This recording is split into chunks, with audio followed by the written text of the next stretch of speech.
we are delighted that we're getting joined right now by a dear old friend, Derek Sprague, who has had such a distinguished career. He was at Malone for, 25 years, if memory serves me. He was at Liberty National. He was GM at TPC Sawgrass. He's a past president of the PGA. He is now announced as the CEO. It's remarkable, the path, his career path that he has made. He's joining us right now. Derek, how are you? Congratulations on all.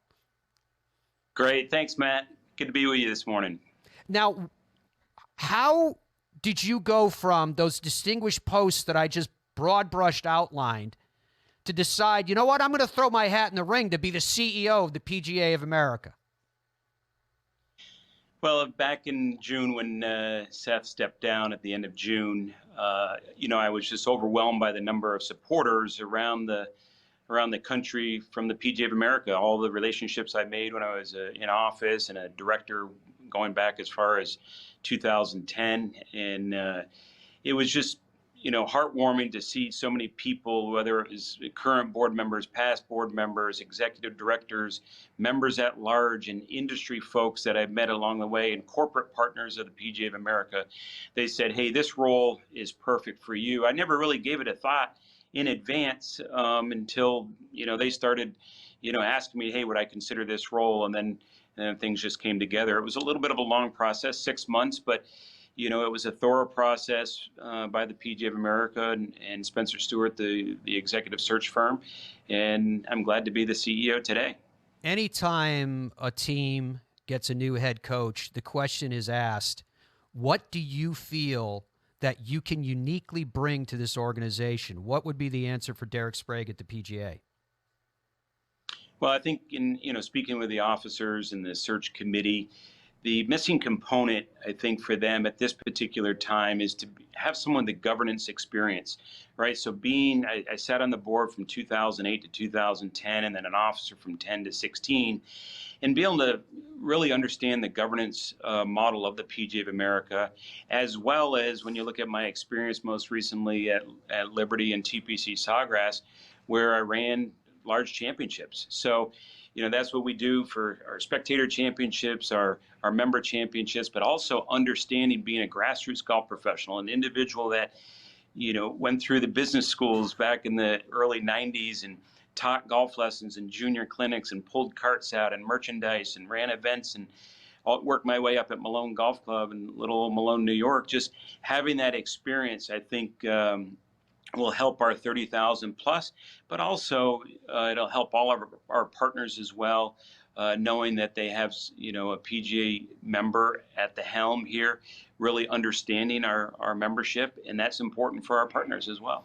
How significant is that to the rank and file, to those 30,000 that you referenced, the PGA of America professionals who are the centuries at the gate of the game of golf for so many, many millions and generations back? What do you think it means to them that they can now look up the ladder and go, not only do we have PGA professionals that ascend through the officer ranks, now we've got one that's the CEO of the entire organization? Well, I can tell you, based on the feedback since the announcement was made back in December, I can tell you I have a lot of support out there by our PGA professionals, which really gets me excited. It sort of also elevates the responsibility. They want to make sure that I represent them not only as their CEO, but as a fellow PGA member, and I'm going to certainly bring that to the table in my current role, and as well as all the great employees that we have around the country in the PGA of America, whether they're based in Frisco, Palm Beach Gardens, New York, or out in the field. We have a number of PGA members that are employed there, and I look forward to representing them as well in this new role. And I think it's important for them to know that they have someone came up through the ranks like many of them have. Derek, the PGA of America owns the PGA Championship. You control the American half of the Ryder Cup. Given the size of your organization, given those huge events that are under your thumb at the PGA of America, and much more, it goes without saying that this new post that you have agreed to assume makes you one of the 5 most powerful individuals in the game of golf. from your own perspective, from an organizational perspective, what kind of voice, where do you see the PGA of America fitting in that pantheon of power? Well, thanks, Matt. The way I described it to a number of my employees when the announcement came out, again, we know there's been a lot of confusion between the PGA Tour and PGA of America, and when you look at our organization, as you just referenced, we have majors on all the tours. We have the KPMG Women's PGA, we have a Senior PGA Championship, our PGA Championship, and Ryder Cup, and that's something that all PGA professionals should be very proud of. That we have majors on all the tours, and then we have the best event in golf, the Ryder Cup. So I certainly look forward to working with all the other stakeholders and leaders in the game of golf. A number of them have already reached out. We're setting up time to get together, whether it's coming down to Frisco to see our new headquarters down there or meeting them at different events this year. But I look forward to working with all of them. I think it's a great opportunity for the PGA of America to sort of have a seat at the big table. And not that we haven't in the past, but now just making sure that we're at that table with all the other leaders of the allies, and make sure, the game is bigger than any one organization. So I feel it's important to work with them. And if we can keep our North Star, the game of golf, I think the game of golf will be healthy, for many years to come. As you mentioned, we're riding this tsunami since the pandemic, and it's the PGA professional really on the ground that's increasing the number of rounds, increasing participation in our sport, and retaining that participation going forward. So I look forward to working with all our allied stakeholders and make sure that our voice is heard. This week, of course, Derek, is the PGA show. The PGA show, from my perspective and opinion, is such a critically important part of the business side of the golf game.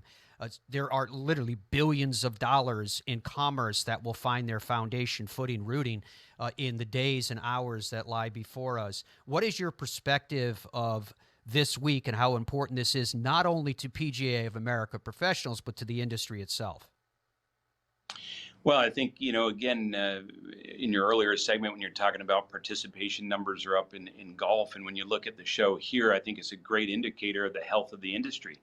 We have over 1,000 brands here, 1,000 vendors, over 30,000 people will be attending this week. And many of those are the PGA professionals that are buyers. And we got our teaching and coaching summit here. We got record numbers there as well. So really the health of the golf industry is very strong. And I think getting them all under one roof here in Orlando says a lot about the industry. We're sharing best practices. We're sharing trends. We're looking ahead to the industry and how we can keep it going at such a strong pace. So it's all going to happen here this week. I look forward to networking. Again, many of the key stakeholders and all the organizations will be here this week.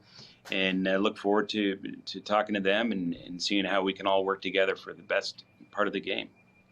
Derek, you guys have so many initiatives that are helping to grow the game. The Junior League just being one example that pops into my head immediately. 41% of all new golfers are female. 37%, as you heard me mention before, of junior golfers are female.